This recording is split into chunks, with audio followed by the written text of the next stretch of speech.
Hello and welcome to the No One Asked You podcast. For this particular series, I am joined by my wonderful co-host, Matt Darn Kitta. Dorkus and I are both going into the blah, blah, blah, blah. Dorkus and I are both going into this story completely new with almost no knowledge of the story or world.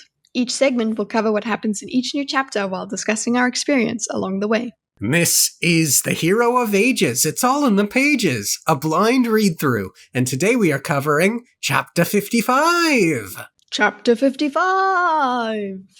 What a chapter. Mm-hmm. A low point. Yeah, a really low point. Yeah. Very sad. And then a bit of hope at the end. A little bit of hope. Yes, a little bit. Mm-hmm. So don't give up. This was also the chapter where I finally realized I don't want to write out every single epigraph for our post-book discussion because they're really long. No, I'm sure you could get them in a wiki or something. I'm sure somebody else has done it. True. Fair. Perhaps I'll look into that. Mm-hmm. Very carefully. Very carefully, yes. When I say look into that, I mean message Libralita and ask her if that's the case and if she would grab them for me. Or we could just do sort of a general loose discussion when we finish up. Mm-hmm. And we're going to have to, they are very long to read through in one go. Yeah. So it'll probably just be a free-form discussion, but something to look forward to. Yeah. Let's see. Why don't we just get straight into it? Let's do it. By sacrificing most of his consciousness, Preservation created Ruin's prison, breaking their deal and trying to keep Ruin from destroying what they had created. Okay, one. Mm-hmm. So that's a really interesting statement there. I think the first time I read it, I had interpreted it one way, and then the second time I read it, I had interpreted it the opposite. And what I mean by that is, the first time I thought Preservation did not intend to do this. The second time, I think he did. Okay. Oh, you thought that... So the first time you read it, it was just like, oh, it just happened. Yeah, like he had given enough of himself away, weakened himself so much that he was like working on some sort of baser instinct to preserve rather than ruin. And so his unconscious self fought Ruin despite it being against the rules. And then the second time I was like, oh no, wait, maybe he deliberately sacrificed his consciousness with the intention of saving humanity. Mm-hmm. That's how I read it. Yeah, and that was my second interpretation, so that's where I landed. And whenever this occurred, it would have had to have been the cycle before Rashek and Alendi, right? Because at that time, Ruin was sealed. Mm-hmm. Yeah. The other element, and it comes in with the rest of the epigraph a little bit, but I'll say it now, is the humans. What say in all of this do they have? It seems natural to me that humans aren't going to want to die or die out. I don't see what Rashek did as being totally, what he did at the well, I mean, as being totally unjustified if he was truly trying to save humanity. So whatever Preservation's unconsciousness is, I'm wondering if that is the collective human will or desire to survive and procreate, etc., in action, if that's sort of guiding Preservation in a way. Yeah, there is this question of how their minds work, which does go into the rest of the what's the name, epigraph here, because we don't really know so much the nature of Preservation, but yeah, it seems deliberate because there's the word like created the prison, so he sacrificed some of his consciousness to create the prison. So yes. that seems pretty deliberate, right? Yeah. So either way, that did happen. That's what we can say, is that the prison was created through the consciousness sacrificing some sort of part of Preservation.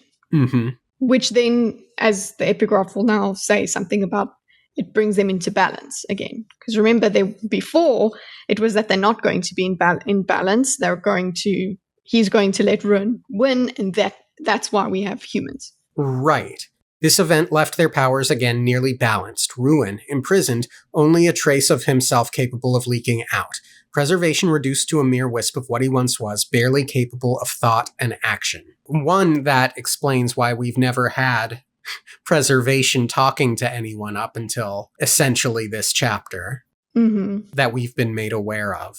I do kind of wonder if this is all a meant to be sort of thing. Like, is there a cosmic scale that demands that Ruin and Preservation always be equals, so to speak, and elements of destiny, and like, even if they want to fight against this idea and achieve dominance, the scales will always lean at a balance. Does any of that make sense? Yeah, no, it makes sense. It feels like that would be a good answer. The cosmic answer, that even if they decide to make as they did, an agreement between them, it's actually always going to tend towards balance, because you can't have one over the other. Right. Which yeah, you can see this in the idea again of, it reflects the Wheel of Time, where like the Dark One's imprisoned, and he has a touch on the world, but he doesn't have a direct touch. It's subtle. But now, yeah, things are out of balance again, because Ruin's got more of a touch on the world, but Preservation is weakened. We don't know what to do with Preservation. You will see in the chapter. So I agree with the cosmic thing. I agree with the cosmic thing that they will probably always tend towards balance, because that continues existence. Right.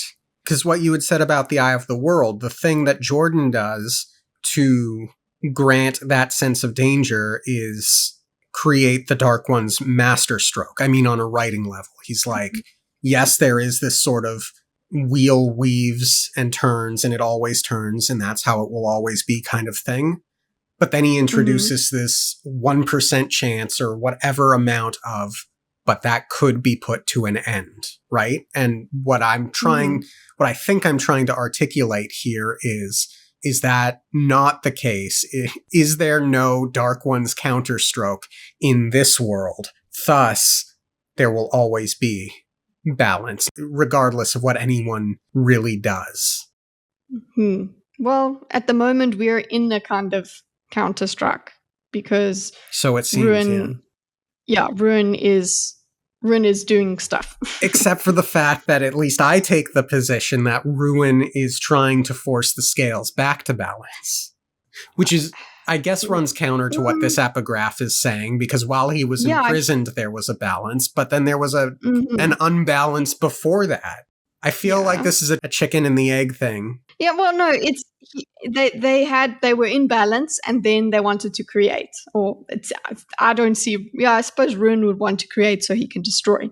So they wanted to create, therefore they made an agreement that eventually Ruin gets to destroy, right? Cool. So that was unbalance. So we go, unbalance was the agreement. And then Preservation sees his creation, cannot let it go, and goes back to balance, right? Wants to go back to balance, because that's persistence. That's how we continue existing. So he imprisons Ruin with his consciousness, okay? And that is, again, into balance. Then we've got the unbalance, because Vin let Ruin out. Oopsie poopsie. And also, Ruin was doing this by having a touch on the world, and it seems like his touch on the world got stronger as the Well of Ascension filled up. So there's that. Right, so we're out of balance now, because Ruin is free, and Ruin is getting to end the bargain the way that he wanted to, which is destroy everything, right? So yes, it is as agreed, but it's still out of balance. Right. These two minds were independent of the raw force of their powers. Actually, I'm uncertain how thoughts and personalities came to be attached to the powers in the first place, but I believe they were not there originally, for both powers could be detached from the minds that harnessed them. Is That's a trippy paragraph, and I'm not even entirely sure I know what to do with it. How do you conceptualize that? I mean, there is that idea that we get over in Way of Kings with the Spren and Words of Radiance with the Spren, which is that they are living ideas. So if their personalities are put upon them by people's perception of them or how they... But this is before people. Yeah. Somehow. Well, it's before sapiens, at least. Yeah. Yeah, I don't know. But then again, okay, so just what you just brought up there, you can kind of imagine it through what happened in the well. So Vin put her mind into the power, over the power. So it says if she could take that power and use her personality. So it seems like that's where that idea of the mind being separate from the power comes from. So that's, but then again, now when we've just, he said that the epigraph says that he sacrificed some of his consciousness to imprison Ruin. And that's his consciousness, not his power. So I don't know, man. It's trippy. I don't know. But basically, I'm thinking, okay, you can wield the power of these beings. They can be attached to a different mind. That's the idea that I took there. Gotcha. So some people maybe ascended to godhood. They became avatars of. Maybe. Yeah. Yeah, but that is pretty cool, that the idea of just the raw instinctual power being separate from the consciousness, that's pretty good considering what you've been working with in your mind. It's like, well, there is just this raw instinctual, it doesn't have a mind thing. And we got to wonder about that, how that works. But now we've got confirmation that there are personalities that is by default are usually in control of those powers. At least we don't know how that came about. Right. Okay. Sure. And thus we get into the chapter. Yes. Elend is walking back. He doesn't want to go ahead of the Kolos army for fear that the invisible Inquisitor, the Inquisitor that never showed up, might come and take the Kolos back. But also he's in tremendous, tremendous turmoil and wants the time alone. Yeah, he can at least he can look upset. He doesn't have to keep everything optimistic and all of that. He just has a bit of a rest. Yeah. And a bit of a think. He says it later on, but he has to be on for everyone, which is tough. And the thing is, he's walking through this landscape that is saying, you're losing. You're so losing. So it's not just, okay, he needs time alone. It's like he's a time alone, but he's this constant companion of everything's wrong. Yeah. Is with him. Yeah. He left the village money instead of marching them back to the army. Not that he thinks it's going to do them any good. It probably won't. But it has finally sunk in that he needs to work on bigger picture things. Yeah. The sun is creeping towards the horizon and the mists are starting to appear. I think that time is very specific insofar as it allows Sanderson to have the mist creature aggravatingly disappear partway through the conversation. So there's that bit of function. I also think it lends a certain beauty, in my mind, visually, to everything that happens in this chapter. And I wonder if there's a literary there about the sun creeping toward the horizon and us reaching toward the end of the book. And the end of the fight. Yep. He notes to himself that he attacked this army on his own without Vin's help. And he really did expect there to be an Inquisitor, which... As he should have. Good on him. Yes.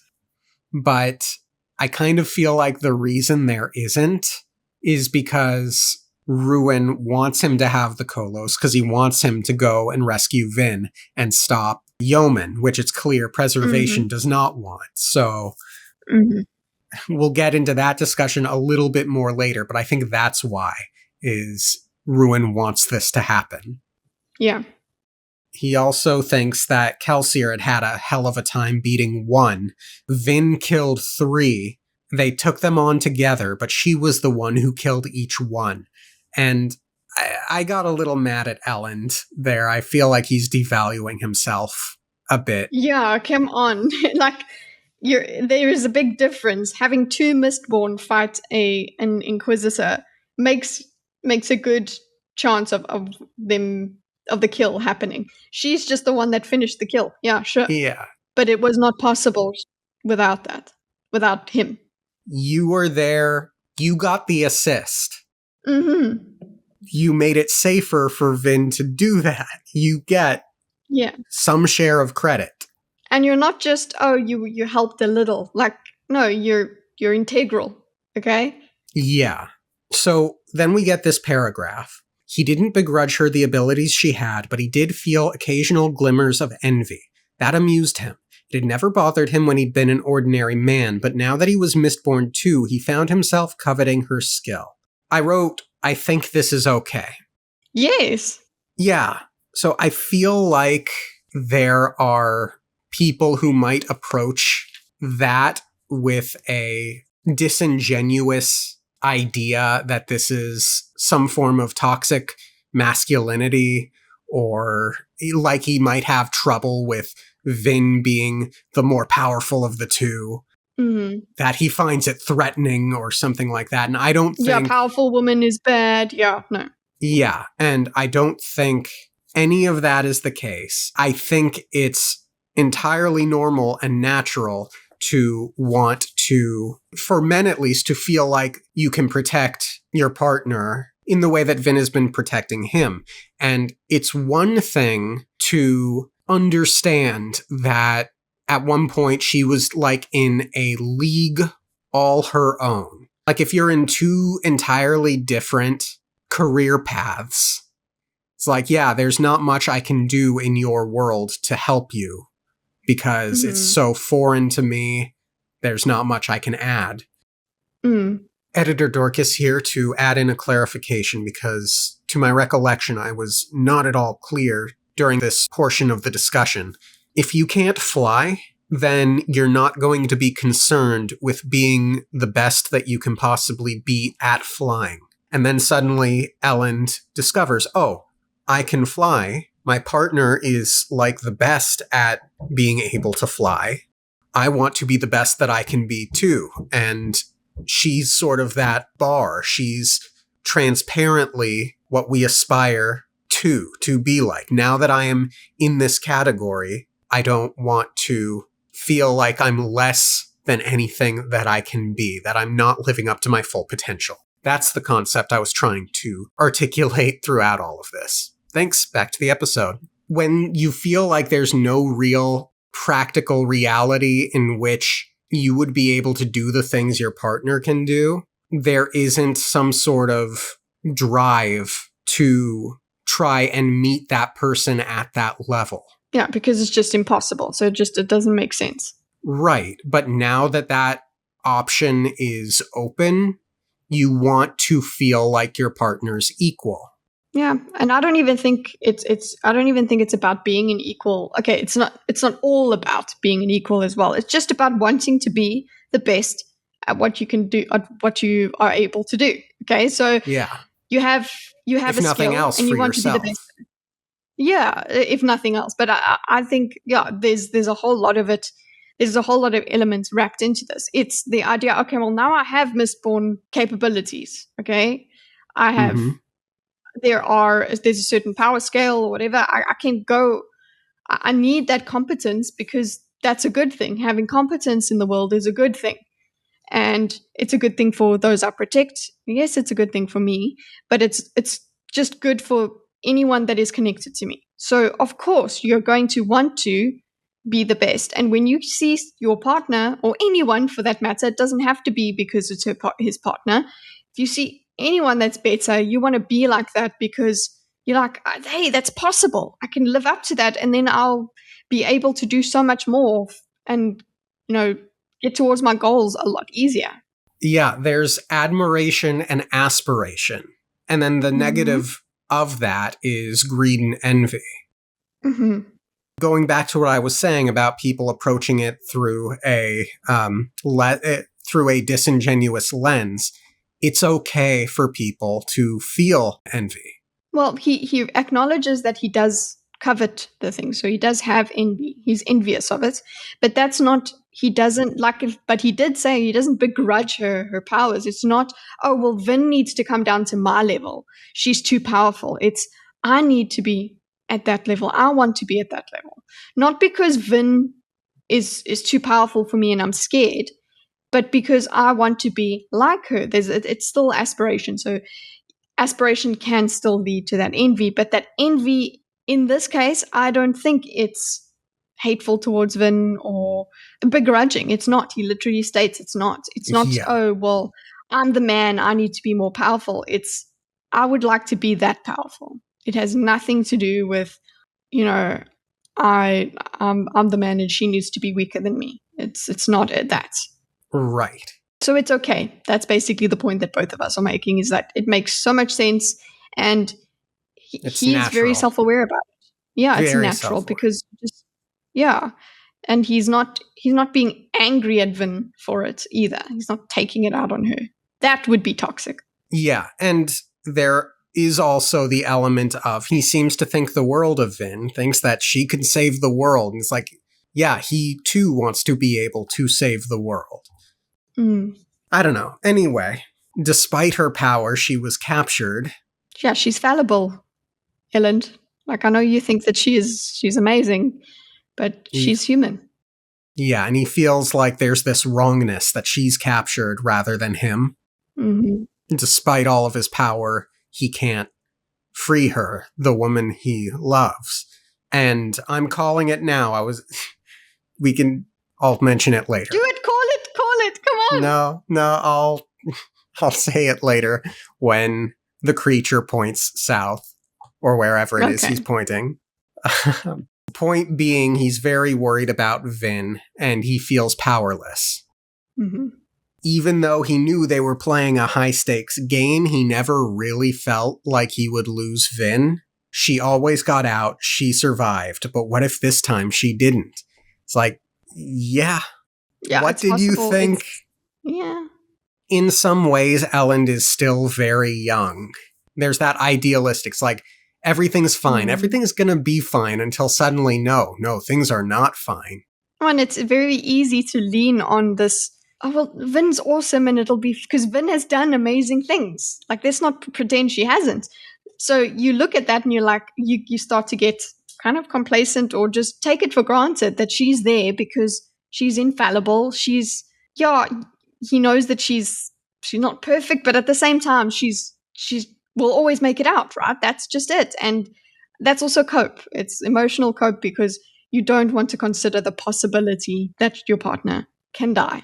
Even in this post-apocalyptic world thing, you're kind of like, no, that they'll be fine because the alternative is it's just too devastating to think about.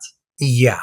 Like, it's a normal thing where people go like, no, I'm dying first. In the like we argue with with Gordon. It's like, no, I'm dying first because I don't want to live without you. Blah blah blah. All of that, and people get saying, oh, that's so immature and whatever. It's just a thing you don't like thinking about. You don't want your partner, to die. It's simple, but yeah, he's got more of. It's easier for him because he's got more cope. He's got more to play with when it comes to Vin. Like, she's got more power and she's. Her track record's pretty good, but that does not mean she's still going to die one day. Yeah. The interesting thing here is I don't remember there being any element of guilt in this chapter. There's concern, there's fear, there's hopelessness, but I don't think he ever thinks to himself, it's my fault she got captured. I agreed to that stupid idea. I fell for the trap. No. Yeah. I mean, he did have that, I think, in the beginning when she was, like, just a hint of it. But the thing is, not in the beginning of the chapter. I mean, like, when this first happened, he was like, oh, crap, But then he did talk himself out of it. He was like, no, we decided this together. It was our plan. Things like this just happen. So I'm glad that he's not stuck in guilt with that, because that could be just a really pathetic place to go and just not a practical place to go. Right. He'd always been the vulnerable one, the common person in a world of Mistborn and Kolos. And even as a Mistborn, Vin had been the protector. For what it's worth, I get the sense that Vin has been a touch overprotective, personally. I think Elend needs this time away from her to really burst through certain power scales. Yes. That is something we need to talk about. Like, yes, he hasn't had that much time to train and all of that stuff, but it's kind of like they went, oh, well, it's Vin as well. If we're going to criticize her, it's like Vin was like, oh, well, you're not as good as Calcia, and you know what? Don't worry about it. Don't worry about it, Elend.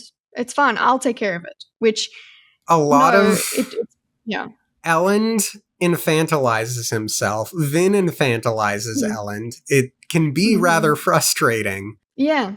I really feel like there's no chill with how Elend feels about Vin and himself.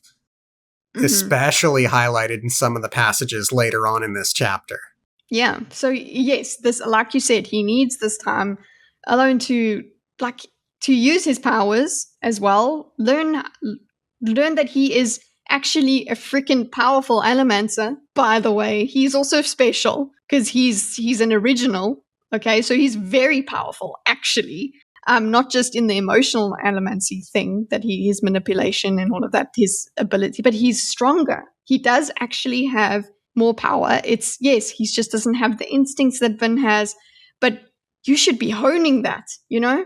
Yeah. Training that. Because imagine how freaking awesome it would be if we've got a Calcia level Allomancer.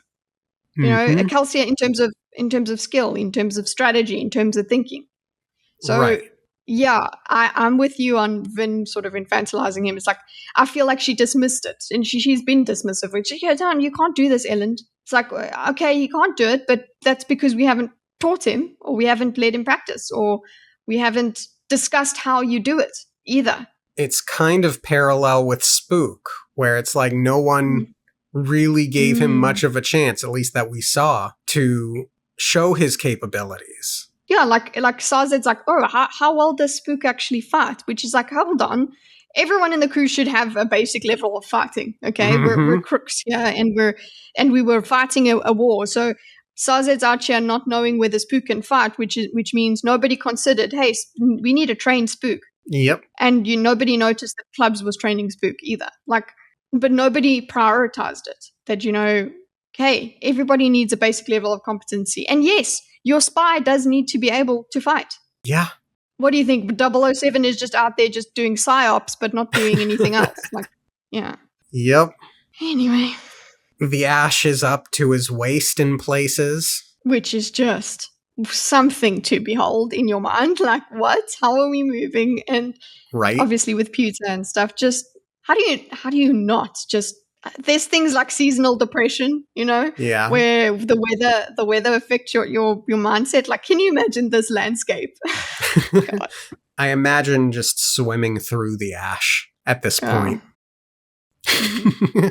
He has a moment of regret, thinking maybe he should have stayed in Luthadel to try and figure out an ash solution, but that's not going to do much, if anything, honestly.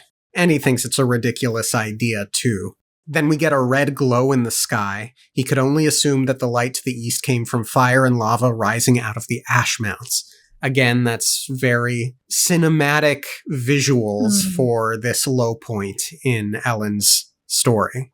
It's yeah. It's like, not only are you in this wasteland, literally up to your waist in ash, but you've got this mountain that's still spewing it there. And guess what? There's lava and stuff, and it's a mountain. Okay, you can't. It's a volcano. You can't do anything against that. So, yeah, I'm with you, Elend. My goodness. Yep. So far, his way of dealing with things had been to ignore them. Okay, Shalon. Or rather to let Vin worry about them. And yeah, don't do that, Elend. That's what really has me worried, he thought. Losing the woman I love is bad enough, but losing the one I trusted to fix all this? That's truly frightening. That's so much to put on Vin, Elend. Yeah. Yeah. So much.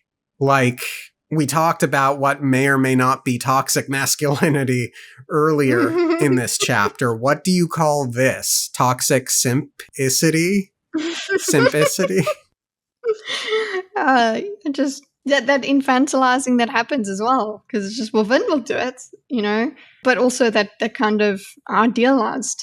Yeah, it's so much. It's toxic simplicity, I suppose, where it's just like, she can do it, it's fine.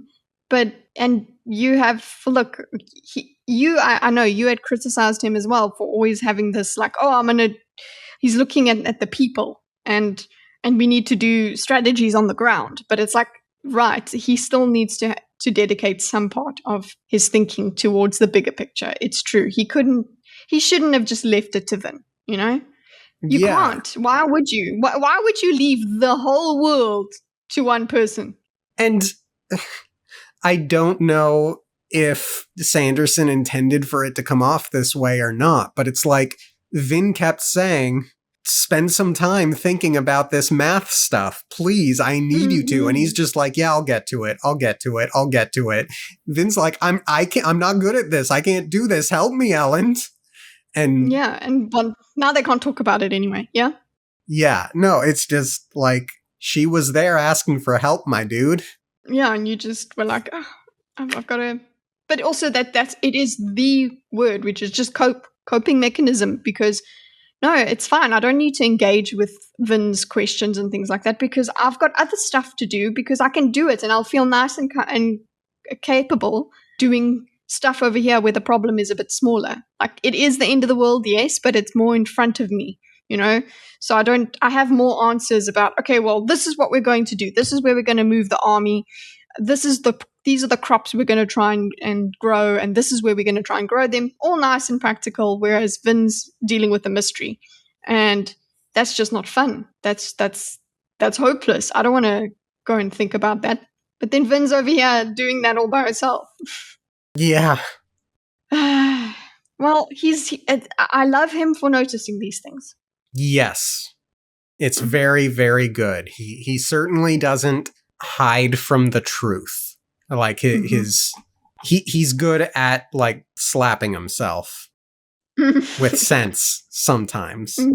Then we get, the deep truth was he really did trust Vin as more than a person. She was more like a force, almost a god. He takes that back in a moment. It seemed silly thinking about that directly. She was his wife, even though he was a member of the Church of the Survivor. It felt wrong to worship her, to think her divine, and he didn't. Not really. He didn't not really felt like he's being dishonest there. I don't think Sanderson intends that, but to me, it was like, you basically just called her a god and tried to walk it back. And it's like... Well, yeah, then there's a bit of kind of denial from Erland, where it's like he functionally he is treating her like she's more than a person. He trusts her as more than a person, as a force, almost a god. And then he's like, oh wait, no, we can't call it that. And I'm saying the he that I'm talking about there is Erland, because he doesn't want to admit that to himself, that he kind of, because that's just strange, that's weird. He knows she's not not a god. He knows logically, but functionally he is treating her that way. He's not worshipping her in that he falls down on his knees and what, but he has this reverence for her in when he's calculating what to do and his expectations. Right. Toxic simplicity. We've just spoken about the shortcomings of the way he views her. So functionally, you are thinking of her as a goddess, and that's not fair on her as well. We've also noted that. So there's toxic simplicity. It's just, no, she's a human, okay? And let her be a human. Yeah, and there is a part of me that wonders if this is Sanderson building up an Avatar of Ruin, Avatar of Preservation type relationship. Like, maybe they are both gods in a way, or that's where this is heading, because the epigraph was very much about how did they get their voices? How did they get their personalities? Is that what the Hero of Ages is/are? Is like, maybe Vin and Elend will ascend to becoming ruin and preservation, the face and personality of each respectively. Yeah. Do ruin and preservation love each other? Is that the kind of relationship the two of them have? I don't know. That doesn't seem like it could work because they really are opposing forces. There has to be opposing forces. But if they do ascend and then there is this love that lets them stay in balance, that makes sense. We could make that fit. Yeah, I feel like there's something there. No, that definitely. I was going to bring up the epigraph as well because it's definitely the idea of different consciousnesses being connected to those powers. That's a thing, and we do have that word, that well of ascension and all of that stuff. We know that Ruin's messed about with all the lore, but maybe this idea of ascension to godhood is a thing. It's something. There's something to it. Yeah. I feel like we might have clicked into something, but I can't say. Mm-hmm. Anyway, he then proceeds to contemplate the vast differences between them, Vin being of instinct and him of logic. Vin can succeed at the things she does because she doesn't stop to think how impossible they might be, whereas Elend will stop, calculate, and figure out the best way to go about it. He has that moment of fear. What happens when Vin can't make it to the other side of the cliff after she jumps? What if the issue is bigger than two people could hope to solve? And I'm like, yeah, it's. Then I go back to the people of Earth lend me your energy theory, which is also holding more water. So many of my theories seem possible. I don't know how they can all be possible, but it feels like in some way they are going to all be accurate in some way, shape, or form. Yeah, which is really cool. Vin and Elend will ascend. They will become ruin and preservation, while the Mistfallen all push against ruin, and Sazed does something of balance between the two. Yes, he's the balance between the two, yes. Because we just spoke about them, I did say, oh, well, they're not really the opposite of each other in terms of ruin and preservation, but we do have, she's instinct, he's logic, so there is that dichotomy there. So yeah, he feels like he shouldn't have gone to Fadrix because it was a slim chance of hope anyway. I don't think that's the case. I think whatever it was that Vin learned from the Lord Ruler's message will give her some sort of clue, whether or not she realizes it yet. We need help, Elend thought with frustration. Help, what did that mean? Help from some mysterious god like the ones who Sazed had preached about? Elend had never known a god other than the Lord Ruler, and he'd never really had faith in that creature, though meeting Yeoman had changed his perspective on how some people worshipped the Lord Ruler. That was kind of a slightly weird line from me in the sense that had Elend never met anyone who was actually devout before the fall of the Lord Ruler? Maybe he just wasn't aware before. He wasn't as conscious. Fair. Of the stuff. He wasn't looking for it. Sure, it certainly is visceral with how Yeoman has been behaving and what he has set out to do. This also sets the stage for Elend to realize that there is a preservation beast. Yeah. Elend has the thought, we are doomed. All of the Kolos stop marching, waiting for his wordless order. That's it. It's all going to end. The realization wasn't crushing. It was gentle, like the final tendril of smoke from a dying candle. He suddenly knew that they couldn't fight, that everything they'd done over the last year had been pointless. Elend slumped to his knees. Oof. Yeah. We've been walking along with you in this despair, but here your body is stopping because of a realization your mind just made. Yeah. Perhaps this was one last reason why he'd wanted to walk home alone. When others were around, he felt as if he had to be optimistic. But alone he could face the truth. And there, in the ash, he finally just gave up. So this is it. This is the low point. That's it. It's all the way at the bottom. And you're like, okay, we need him to go through this. We do need him to just have a moment to himself. But you're also like, okay, what now, though, Elend? Like, okay, you've given up. What now? Like, are you just going to trudge back or are you going to just lie there and die? Yeah. And it's interesting because on the what now question, he doesn't know that Yeoman intends to execute Vin.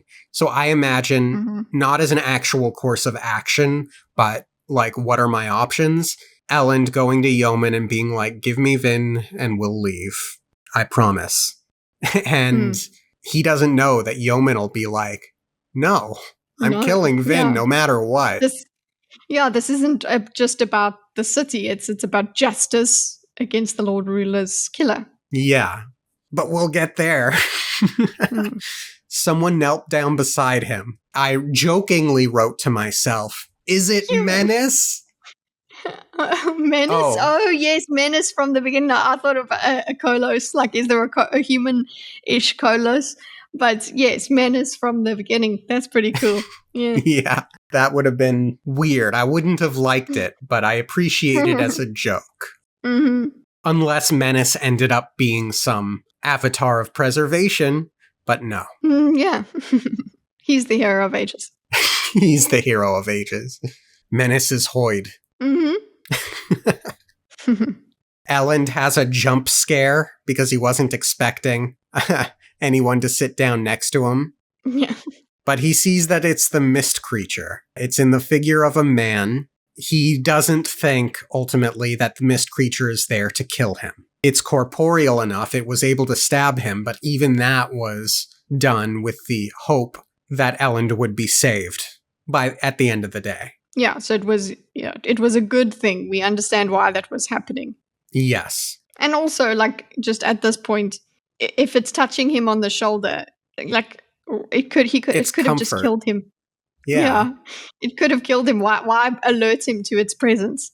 Exactly. It showed a bit of, like, sympathy, camaraderie. Convenient that it comes up right at Elend's lowest point. I don't mean that as a criticism. I mean, it's like, it's great timing. Yeah. Is it convenient or is it because of? Like, is there some sort of connection there that it's like... That's exactly what I'm trying to get at. Yeah. Yeah, like the desperation, the energy that is being released there has made it possible for this thing to manifest. Exactly. It points southeast. Elend tries to figure out why it's doing that. One would imagine it wants him to go southeast. Yeah, but can you imagine just like, okay, well, what's there? Why am I doing it? What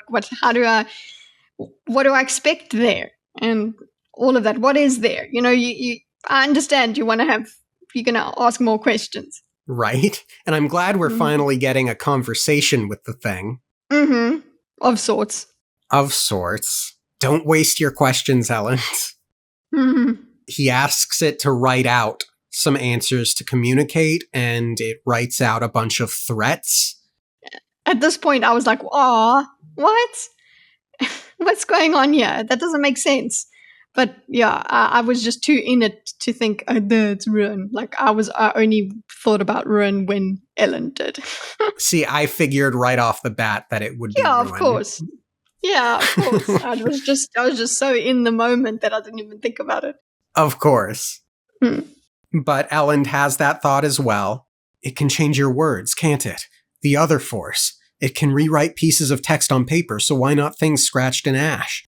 I highlighted the word other here because it tacitly accepts that this mist creature is its own force as well. And a little bit later on, Elend will use the word force, I think, or there'll be a bit of prose where he thinks of it as the other force. And I wonder how reasonable it is to accept it as an equal and opposing force to ruin, or if there are other steps along the way to go before he gets to it's another deity force. Like, if it looks like a human, my instinct would be to think that it's more human than what I imagine ruin to be. But I think I'm exploring these ideas. I don't feel like I've committed to any actual frustration here. I'm just wondering. I think Elend would make that jump to force because it is a manifestation of something. It's not a person. He's not thinking of it as just a person, just a spirit or something. By the end of this, he knows that it's weakened, but he knows it exists now. Yes. And he's finally put that together. And that's a big victory. Yeah, that's a big deal. Yeah, and it's pretty much known now, I think, by him that this mist creature is on their side at the very least. Mm-hmm. Not adversarial. Yeah. They try to pantomime the letters, and that doesn't work. And Elend realizes that Ruin is watching them then and there. And he's probably deciding whether or not to take control of the Kolos, if he can. Mm-hmm. Mm. If he has to. I suppose he would be. Yeah, I think he... Wonder if he is able to, if he would need an Inquisitor, like, as a conduit of sorts. Yeah. The way Sanderson wrote, "It's here, isn't it?" he said, feeling a sudden and icy chill. "It's here with us now." He glanced around, but could see nothing else in the mists. If the thing Vin had released was there, then it made no impression, yet Elend thought he could feel something different. A slight increase in wind, a touch of ice in the air, the mists moving about more agitatedly. Perhaps he was just imagining things. I thought that was really good tone setting. Yeah. And I don't think he's imagining things. At least the mists are reacting. So watch the mists, boys. Yep. And then in great parallel with him thinking earlier that he was a scholar, he figures out he has to approach this conversation like a scholar. And so he determines to ask yes/no questions. Good. Brilliant. He's thinking properly. Mm-hmm. Yeah. Are you weaker than you were before? Yes. Is it because the world is ending? Yes. Did you find it funny that the yes no is like wave your hands around if it's yes and stay still if it's no, and like instead of nod or whatever, it's funny. I don't know. I found it a little comical that it waves its hands. I guess a nod's too subtle. Yeah. Yeah. Well, it could just be wave. Left hand is yes, right hand is no, and then they can waste complex. Because then they can waste 5 minutes saying, "Wait, no, my left, your left, your left." No, no. I think the waving is funny, but fine. Mm-hmm. So yes, he's weaker than he was before. It's good that Elend knows that. Which means that he could be restored to some power. Okay, so we have you that we know that you're weaker. That's why this is happening. Okay, that means we need to make you stronger. Okay. Yes. Is it because the world is ending? Yes. And at first I was like, well, you already know this, Elend. You know that the world is ending. But then I combat that with, well, no. You asked if he's weaker because the world is ending. So yeah, slightly different information. Yes. Which is valuable. Are you weaker than the other thing? The thing Vin set free? Yes. And that is confirming that this thing is an other to Ruin. Mm-hmm. A lot weaker? Yes. Sadly. Yes. But I'm here. Yeah. It's something. Elend figures he could have guessed this. And yeah, I'm thinking, now ask practical questions. What can you do? Where can you go? Just shotgun a bunch of names. Do I go to Luthadel? Do I go to X? And he gets there. Are you related to the Ash? No. Are you causing the Ash Falls? No. Obviously, those are Ruin. Yeah, it's just more confirmation there. Yeah. And these go by quickly. It's shotgun. He needs to identify, what elements of this landscape are him and what aren't. Like we have the idea that the mists are killing whatever. So this, he needs to figure out which element he's dealing with here. Yes. Is the other thing causing the ash falls? Yes. Is it causing the mists to come in the day too? No. Are you causing the mists to come in the day? It pauses in thought, and then yes, but less vigorously than before. So I'm thinking it's like, yeah, but I'm not really doing it on purpose is kind of what I was getting. It was what I interpreted. Yeah, that's how I took it. Like, it's complicated. It's not as easy as I can just choose, because he doesn't have enough power to just do what he wants. It's whatever he can do. It's just the bare minimum. And maybe he doesn't have control. I don't think. Exactly. Elend takes it to mean maybe or partially. It's starting to fade. Where was it you wanted me to go? You pointed southeast. Do you want me to go back to Luthadel? It waved, half enthusiasm. So I guess it wants him to go on the way to Luthadel at the very least. Yeah, maybe it's stop not about... Go on. Mm-hmm. It's not about Luthadel. Like, it's like, yeah, cool, that would be okay. That would work. But it's not like, yes, I want you to go to Luthadel. That's the place. Yeah. Right? Mm. Except weren't the pits of Hathsin on the way to Luthadel? Maybe. Between What's there? Fadrix and Luthadel? Are you I'm picking looking out at the them. map? Mm-hmm. I ask that because Sazed stopped there on the way back to Luthadel, and I'm wondering if maybe the pits of Hathsin is where the body is. Mount Dare. Fadrix is 4, which is on the left. Pits of Luthadel Hathsin 1. are 2, Okay. and No, it's Luthadel not. is 1. You kind of have to go around the Go mountain. left. Yeah, you have to go around 9. Yeah, you have to go northeast and then southeast. Okay. Well, anyway, Mm. do you want me to attack Fadrix City? No. Do you not want me to attack Fadrix City? Yes. Okay. Okay. Yeah. Here's Which where I'll is- call it. Mm-hmm. Sorry, which is what, Kitty? No. Call it. You want to know what I'm calling so badly. Yes. Mm-hmm.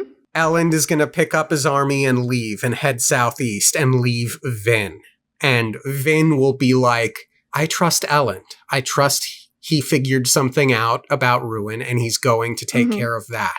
So now I have to figure out a way out of this on my own. And I'm okay with that. I trust him. That's my prediction. Mm-hmm. But then Ruin will be like, no, he's abandoning you.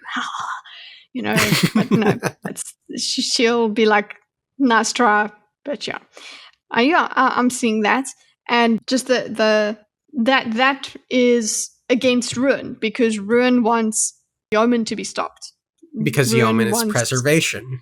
Mm-hmm. Yeah. So or because ultimately Yeoman doesn't matter in terms of anything. I was going to say that. Yeah, exactly. It's like we're wasting time here. The whole point we were there is for the cash and whatever message is there. That's not going to solve the problem. You can leave them, okay? This fine, cool. Keep your city. That's cool. And we don't even need those supplies because at the moment everyone's dying. So it's abandon course. The new major quest is elsewhere. Exactly. I hope Elend's soldiers won't lose morale and feel like they lost. And especially considering they're so religious, I don't know how many of them would be willing to just up and leave Vin like that. Yeah. Yeah, it might really be a huge problem. Yeah, maybe Elend will leave the soldiers under Set's control and he'll go off on his own, Elend. Maybe. Set would probably be okay with that. I would prefer that they don't, though, that they leave Fadrix alone, because it's just I'm leaning towards it doesn't matter at this point. Yeah. We got bigger fish to fry. But what are you going to do with the army? Yeah. I like Elend taking the army better than Set having the army and being the one to rescue Vin. Yeah, I did, and I think the army plays a part here, definitely, considering what comes next in this conversation. So we do need the army. Yeah. The Mists, they're connected to all this, aren't they? Yes. They're killing my men. And then it gets super intense. It stepped forward, then stood still, somehow looking urgent. You reacted to that. You mean to say they aren't killing my men? It waved. That's ridiculous. I've seen the men fall dead. And then it points at the metals. And this feels like confirmation that it's turning them into Allomancers. Yes. I'm like, yes, that's what he's trying to say. Obviously, we're primed to understand that. But he's like, okay, yeah. I would have been annoyed if Elend figured that one out based off of this information. Sorry. Yeah. Like immediately. No, we need to see. I don't know. He needs to spend a little bit more time thinking about it. I don't know what will be satisfying for him to make the step. Yeah. But then some people are dying, aren't they? Like the ones that seizure and don't get up? Yeah, well, it's the odds, okay? He's doing what he can. Preservation can't do everything. Like he doesn't have proper control. This is just the basics of what he can do. Where are the alleged dead ones going? Mm-hmm. Are they being beamed Look, up?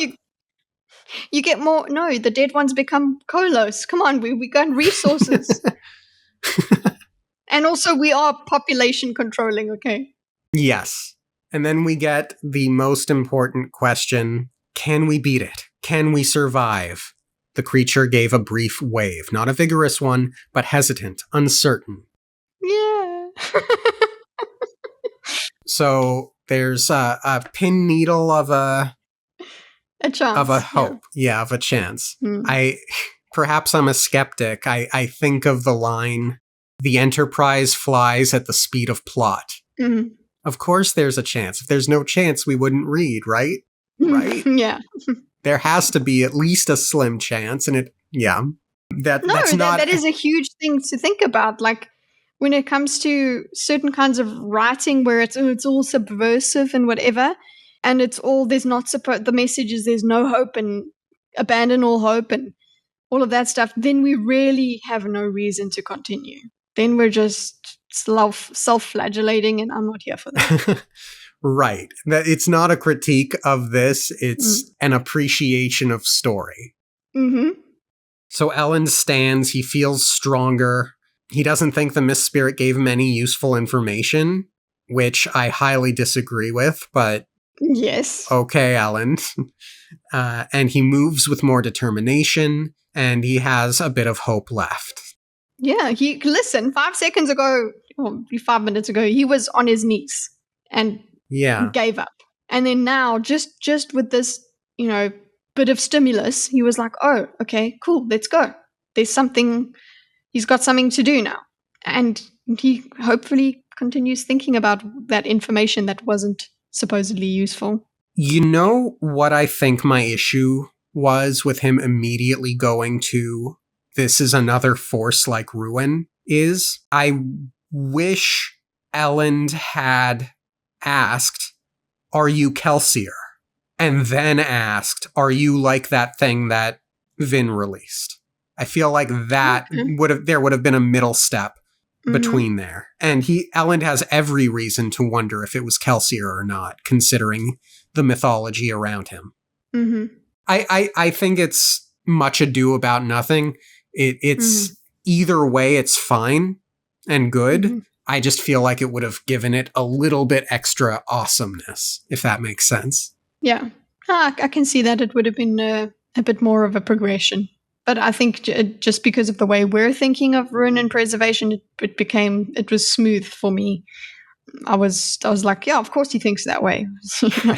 But he had just been thinking he needs help, and from some other god that Sazed was talking about. So it makes sense. His mindset was looking for this other force, and then it's there. So that's fair. It's like you said. It's not that it's ruined or whatever. It's just it would have been. I think I might have been like, of course it's not Kelsier. That's a stupid question.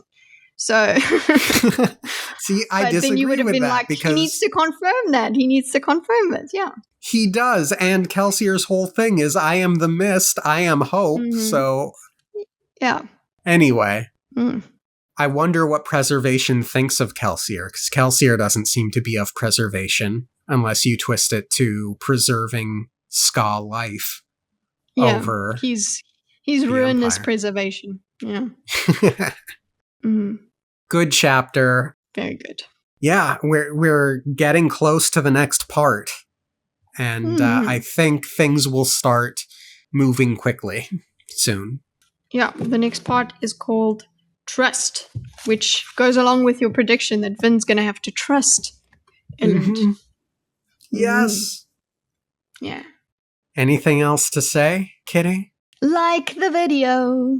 If you like. Ellen felt hopeless for a moment, and then he found it again. I always have hope that you'll hit the like button. Do it!